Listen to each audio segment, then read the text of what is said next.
In today's video, I'm going to teach you how to run the Arrow Auto plugin and link components using the action menu. By the end, you'll confidently open the plugin from the right place, run it, select your components, and use the link option to connect everything cleanly. We'll start by opening the action menu.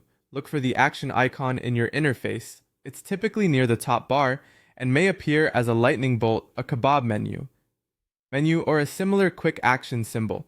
Clicking this icon expands a panel of tools that help you move faster without digging through multiple menus.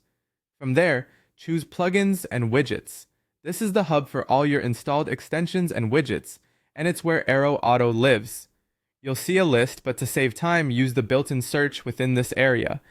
In the search box, type Arrow Auto. Spelling matters here, so type it exactly as you expect the plugin to be named. As you type, the results should narrow to show Arrow Auto. If it's already installed, it will appear in the list and be ready to open. If your workspace supports both plugins and widgets, you may see results in either category. Select the one labeled Arrow Auto. Next, click on it to open the plugin panel. This brings up Arrow Auto's interface so you can access its controls.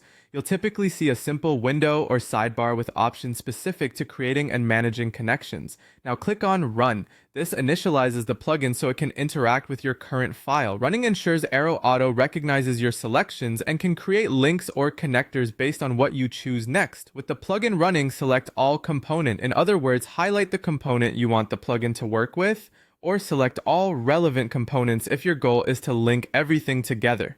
You can do this by clicking directly on your component on the canvas or by selecting it in your Layers or Components panel, depending on your workflow.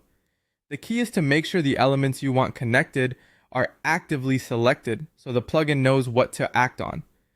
Finally, click on Link. This applies the plugin's linking action to your selection, creating the connections Arrow Auto is designed to generate. Give it a moment to process. When it's done, you should see clear links or connectors between the selected elements, keeping your layout tidy and consistent. That's the complete flow. Open the action menu, go to Plugins and Widgets, search for Arrow Auto, open it, run it, select your component or components, and click Link to connect them. Thanks for watching.